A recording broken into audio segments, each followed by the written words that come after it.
السلام علیکم، بات کریں بھائی؟ وعلیکم السلام سر جی، کیا حال ہے؟ مولا کا کرام، آقا کا کرام، آپ سنائیں آپ کیسے ہیں؟ جی اللہ کا شکر ہے۔ اچھا سر، میں نا آپ سے کچھ باتیں ہیں، وہ مجھے کچھ اشکالات ہیں اہل تشیع کی کتب سے، تو ان کے بارے میں کچھ سوالات کرنے ہیں وضاحت کے لیے، تاکہ ان کو آپ صحیح طرح مجھے سمجھا جی، سکیں۔ آپ کا اسم گرامی کیا ہے؟ نام کیا آپ کا؟ میرا نام سر علی ہے، میں سیالکوٹ سے بلانگ کرتا ہوں، اور میں گزشتہ اہل سنت تھا، مگر ابھی فی الحال نہ میں سنی ہوں نہ میں شیعہ ہوں، کیونکہ میں نے اہل ٹھیک، تشیع کی کچھ کتابیں پڑھی ہیں، تو اس میں کچھ ایسی باتیں مجھے ملی ہیں جو میرے مطلب ذہن کے مطابق ٹھیک نہیں ہیں، یا اچھا، غلو اوکے و میز ہیں، اس طرح کہہ لیں آپ۔ اس کے اوکے، کون متعلق سی؟ آپ سے رہنمائی چاہیے تھی۔ تو کیوں تو سنی کیوں نہیں ہے بھائی آپ؟ نہیں میں سر آپ کو بتاؤں، میں اپنا بیک گراؤنڈ تھوڑا بتا دوں تاکہ آپ مجھ سے ذرا واقف ہو جائیں۔ جی جی میں پہلے نا وہ دیوبندی گروپ میں تھا، وہ جو اہل ہم، سخت اینٹی شیعہ ہوتے ہیں، مطلب ہم جی جی کہتے تھے شیعوں کو مار دو تو جنت ملے گی۔ تو بعد میں نا میں مولانا ساکھ وغیرہ اور محمد علی انجینئر کو میں نے سننا شروع کیا، اور اس طرح کے باقی جو اسپیکر وغیرہ ہیں، تو مجھے نا تھوڑا آئیڈیا ہوا کہ کتابیں پڑھنی چاہیے اور دیکھنا چاہیے، لوگوں کی سنی سنائی بات پہ نہیں رہنا چاہیے۔ ہم، تو تب سے میں نے اس کو کاؤنٹر چیک کیا ان کی باتوں کو، تو مجھے کچھ باتیں ایسی لگیں کہ مطلب میں اپنی وہ گزشتہ جماعت سے نا منحرف ہو گیا۔ اچھا، تو میں کافی عرصہ ان دونوں کا فالوور رہا ہوں، محمد علی ہم، انجینئر کا اور مولانا ساکھ صاحب کا، مگر پھر ان کی باتوں میں بھی نا کچھ ایسی مطلب انہوں نے ڈنڈی وغیرہ ماری، تو وہ کچھ روایات کو جعلی کہتے تھے، کچھ کو صحیح کہتے تھے۔ جب میں نے کاؤنٹر چیک کیا تو خاص طور پہ وہ اہل بیت کے بارے میں کافی زیادہ وہ مطلب معاویہ پہ رک جاتا ہے، اس سے چلتے ہی ہیں۔ اور تو معاویہ ان کا ایک سمجھ ایک ہے نا، معاویہ ان کے لیے ایک مورچے کا حیثیت رکھتا ہے کہ معاویہ سے آگے نہیں بڑھنے دینا کسی کو نا۔ ہاں بالکل، وہ ہمارے ادھر کہتے ہیں نا بلی کا بکرا، تو اس کو بلی کا ہم، بکرا بنا دو، باقی سب کو بچا دو۔ تو میں نے ہاں جب احسن، ان کو کاؤنٹر چیک کیا نا، تو وہ میرے مطلب عقل سمجھ میں وہ بات نہیں آئی۔ تو پھر میں صحیح، نے چاہا، کیونکہ میں ذاتی طور پہ نا ائمہ اہل بیت کو ان کی بہت عزت کرتا ہوں، میں اس صحیح، طرح تو نہیں جس طرح آپ کے مذہب میں ہے، مگر ہم، یہ ہے کہ کیونکہ رسول خدا کے اہل بیت ہیں وہ، تو ہم، ان کا علم جو ہے وہ سنی بھی مانتے ہیں، شیعہ بھی مانتے ہیں، اور فخر رازی نے ان کو مطلب اپنی کتاب کے اندر وہ کوثر کا مصداق پایا۔ تو جب یہ باتیں مجھے پتہ چلی تو میں نے ان کے بارے میں جاننا شروع کیا، تو آپ کی کتابیں میں نے پڑھی اہل تشیع کی نا، اس میں سے کچھ باتیں مجھے ملی وہ بہت اچھی تھی، مگر کچھ ملی ان کے اوپر نا میرا ذہن مطمئن نہیں ہوا، یا پھر مجھے صحیح طرح سمجھ نہیں آئی، تو میں ذرا متنفر ہوں اس چیز سے نا۔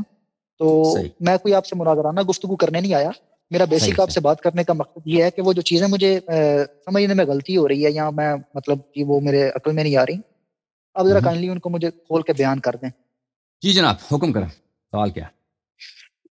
اچھا میرے پاس سوالات تو کافی ہیں، مجھے ذرا بتا دیں کہ میں کتنا ٹائم لے سکتا ہوں اور کتنے سوالات کر سکتا ہوں۔ آپ جو ہے اپنا سب سے جو اہم سوال ہے اس سے شروع کر رہے ہیں، دیکھیں کتنا ٹائم لگتا ہے، اہمیت کے سب لحاظ سے سے جو پہلا زیادہ سوال ہے اہم۔ میرا، ہاں جی، اچھا مجھے بتائیں کہ توحید آپ کے مذہب میں اصول دین میں ہے یا فروع دین میں ہے؟ توحید دین کی اساس توحید ہے بھائی، سب کچھ کا اساس، نبوت کا اساس، امامت کا اساس، دین کا اساس، اللہ ہے تو دین ہے نا، اللہ حق ہے تو دین ہے۔ اگر میں آپ سے اس کے بارے میں دو روایتیں آپ کو پڑھوں گا اور پھر اپنا جی سوال کروں گا، آپ مجھے جی ذرا اجازت دے تو۔ جی جناب، سب سے پہلی جو روایت ہے وہ اصول کافی میں ہے، اور یہ مطلب کتاب الروضہ ہے، اصول کافی ہوں، کی جلد نمبر 8 ہے، اور اس کا صفحہ ہے 242، اور وہاں پہ امام جعفر صادق جو ہے نا ان سے یہ روایت ہے۔ تو اوکے، اس کی سند ہے علی بن محمد بن عبداللہ عن ابراہیم عن اسحاق عن عبداللہ بن حماد عن ابن مسکان عن ابی عبداللہ علیہ السلام قال نحن اصل کل خیر۔ ہوں، تو امام اوکے، جعفر صادق فرماتے ہیں کہ ہم ہر خیر کی اصل ہیں، ومن ٹھیک، فروعنا کل البر، اور ہر ہوں، جو بر ہے نیکی ہے وہ ہماری فرع ہے، ہوں، ومن البر توحید، اور توحید بر میں سے ہے۔ ہوں، اگر یہ روایت دیکھی جائے تو پھر امام کے قول کے مطابق جو ہے توحید وہ اصول دین میں تو نہ رہی، وہ تو پھر امامت کے بعد آئے گی، اور وہ فروع دین میں ہوگی۔ جی جبکہ ایک دیکھیں، اور کتاب ہے آپ کی وہ، ہاں جی جی اس کے جواب یہ ہے میرے عزیز کہ ہم ہر خیر کے، نحن اصل کل خیرین، میں آپ کو حدیث دکھاؤں ہاں یہ، جی اس کا متن دکھاؤں، آپ بلکہ میں ایک کتاب، پرنٹڈ کتاب اٹھاتا ہوں، ایک منٹ۔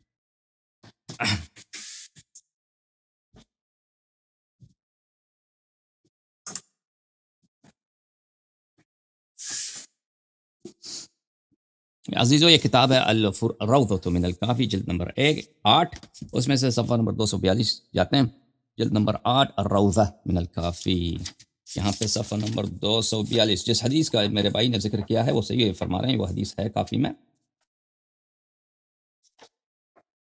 بلے وہ حدیث یہ ہے، حدیث یہ بسم اللہ الرحمن الرحیم، ان ابن مسکان روایت کرتے ہیں امام صادق علیہ السلام نحن اصل کل خیر، ہر خیر، ہر اچھی بات کی جڑ ہم ہیں، ومن فروعنا کل بر، اور ہمارے شاخوں میں سے ہر اچھی بات ہے، بر ہر نیکی ہے، فمن البر التوحید، نیکی میں سے توحید ہے، والصلاۃ والصیام وکظم الغیظ، نماز روزہ اور غضب کو کنٹرول رکھنا، والعفو عن المسیء، اور کسی خطا کار کو بخشش کرنا، ورحمت الفقیر، اور فقیر پہ رحم کرنا، وتعہد الجار، اور اپنے ہمسائے کو وزٹ کرنا، اس سے نیکی کرنا، پڑوسی کا، والاقرار بالفضل۔ اچھا، یہاں پہ جو ان کے ذہن میں یہ ہے کہ امام علیہ السلام نے فرمایا کہ ہم اصل ہیں، اور ہمارے فروع میں سے کیا ہے؟ ہمارے فروع میں سے توحید ہے۔ دیکھو شیعہ مذہب میں تو یہ اس بات میں تو کوئی شک ہی نہیں ہے، یعنی اللہ تعالیٰ اہل بیت علیہ السلام کے خالق ہیں۔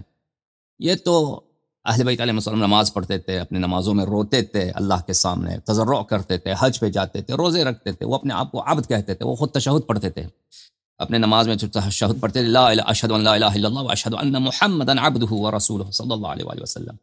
اور ان سے جو دعائیں مذکور ہیں، وہ کس طرح روتے تھے، امام زین العابدین علیہ السلام کس طرح لمبے لمبے سجدے کرتے تھے اور کتنے آنسو بہاتے تھے، یہ تو سب کو معلوم ہے۔ یہاں پہ توحید کا مطلب کیا ہے عزیزو؟ توحید کا مطلب یہ ہے کہ ہم اللہ کو ایک جانیں، اللہ کو ہم ایک سمجھیں، ایک جانیں۔ تو یہ ہم عوام کے ذہن میں، عوام اللہ کو ایک جانیں، یہ ہو ہی نہیں سکتا، ممکن ہی نہیں تھا۔ اگر اللہ تعالیٰ خلق کی ہدایت نہ کرتا رسول پاک صلی اللہ علیہ وآلہ وسلم کے واسطے اور اہل بیت علیہ السلام کے واسطے، یعنی اللہ تعالیٰ کو کوئی نہیں پہچانتا کہ اللہ کون ہے، اس کی صفات کیا ہیں، اس کی پرستش کرنی چاہیے، اور اگر اس کی پرستش کرتے ہیں، عبادت کرتے ہیں، تو کس طرح سے کرتے ہیں، ٹھیک ہے نا؟ یہ کسی کے بشر ہمیشہ گمراہی میں ہوتی، جہالت میں ہوتا، شرک میں ہوتا۔ اگر اللہ تعالیٰ اپنے حبیب صلی اللہ علیہ وآلہ وسلم اور ان کے اہل بیت طاہرین علیہم الصلاۃ والسلام کو مبعوث نہ فرماتا، اللہ نے اپنے نبی صلی اللہ علیہ وآلہ وسلم کو ہادی بنا کر بھیجا، ان سے پہلے بھی انبیاء تھے، انہوں نے بھی توحید کی پرچار کی ہے، وہ اپنے اقوام کو بتایا توحید کیا ہے۔ انبیاء اگر نہ ہوتے تو توحید نہ ہوتی، اور ہمارے نبی صلی اللہ علیہ وآلہ وسلم نہ ہوتے تو توحید نہ ہوتی، اور اہل بیت طاہرین علیہم الصلاۃ والسلام نہ ہوتے تو توحید نہ ہوتی۔ تو توحید امامت کی شاخ ہے، وہ کس لحاظ سے؟ امام علیہ الصلاۃ والسلام، وہ اس لحاظ سے نہ کہ حقیقت میں اللہ خالق ہے، اللہ نے پوری جہان کو خلق کیا ہے، اس میں سے ایک ہیں رسول اللہ صلی اللہ علیہ وآلہ وسلم اور ملائکہ اور حجج اور ائمہ طاہرین علیہم السلام۔ حقیقت میں اللہ اصل ہیں، لیکن ظاہری طور پر ہم جس معاشرے میں رہتے ہیں، ہم انسانوں کے لیے اصل پیغمبر ہیں اور اصل امامت ہے ائمہ طاہرین علیہم السلام۔ اگر یہ نہ ہوتے، نہ ہم اللہ کو جانتے، نہ ہمارے پاس توحید ہوتی، نہ ہم جانتے کہ اللہ کی کون ہے، اس کی صفات کیا ہیں اور اس کی کس طرح عبادت کرتے۔ اب ہم یا ہندو ہوتے ہیں، یا بت پرست ہوتے ہیں، یا کسی کوئی بھی عقیدہ ہوتا، اللہ کو اگر جانتے بھی، نام سے جانتے لیکن اس کے صفات کو نہ جانتے، اور اس کی عبادت کس طرح کرنی چاہیے وہ نہ جانتے۔ تو اس سے مراد یہ نہیں ہے کہ اہل بیت علیہ السلام نے اللہ کو بنایا ہے، اللہ کو خلق کیا، اللہ اہل بیت علیہ السلام کے مخلوق ہیں، اہل بیت علیہ السلام اصل ہیں، اللہ فرع ہے، نہیں۔ اہل بیت علیہ السلام اللہ کے بندے ہیں، اللہ کے محتاج ہیں، اللہ نے ان کو خلق کیا ہے، اللہ ان کو روزی دیتا ہے، اللہ اگر ان کو روزی نہ دے تو وہ بھوک سے مر جائیں۔ اللہ تعالیٰ اگر جس وقت چاہے ان کی حیات کو قبض کر رہے ہیں، وہ تو دنیا سے مر جائیں، ٹھیک ہے نا؟ اللہ تعالیٰ چاہے ان پہ فقر مسلط کر دے۔ ہمارے نبی صلی اللہ علیہ وسلم کے بھی دفعہ ہوتا ہے کہ ان کے پاس پیسے نہیں ہیں، بھوکے ہوتے ہیں، اللہ تعالیٰ چاہے ان کو امیر بنائیں، پیسے دے دیں، ٹھیک ہے نا؟ اللہ تعالیٰ چاہے ان کو معجزے دے دیں، اللہ تعالیٰ چاہے ایک ظالم کو ان پہ مسلط کریں۔ تو اللہ تعالیٰ کے قدرت اور اس کی خالقیت کی وہ تو حقیقت ہے، وہ تو ایک بدیہی بات ہے، وہ تو سب جانتے ہیں کہ شیعوں کا عقیدہ یہ ہے۔ اور امامت کے مسئلے میں بھی اہل بیت علیہم الصلاۃ والسلام ہر طرح سے اللہ کے بندے ہیں، اللہ کے مخلوق ہیں، اللہ کے سامنے حاجت مند ہیں، ہر طرح کھانا بھی اللہ سے ملتا ہے ان کو، سانس بھی لیتے ہیں اللہ کی حول و قوت سے، عبادت بھی کرتے ہیں اللہ کی حول و قوت سے۔ اگر معجزے بھی صادر ہوتے ہیں تو اللہ نے ان کو معجزے دیے ہیں، اگر عصمت طہارت ہے وہ بھی اللہ نے ان کو دیا ہے، اگر علم ہے وہ بھی اللہ نے ان کو دیا ہے، ہادی بھی ان کو اللہ نے بنایا ہے۔ لیکن ہم مسلمانوں کے لیے یہ ہے کہ ہم اللہ کو نہ جانتے، حقیقت یہ ہے، ہم اللہ کی معرفت، ہم بت پرست ہوتے، ہم مشرک ہوتے اگر رسول اللہ صلی اللہ علیہ وسلم تشریف نہ لاتے اور اللہ تعالیٰ اہل بیت طاہرین علیہم السلام کو ان کے اوصیاء نہ بناتے۔ یہ اس حدیث کا مقصد۔ جی حکم۔ اچھا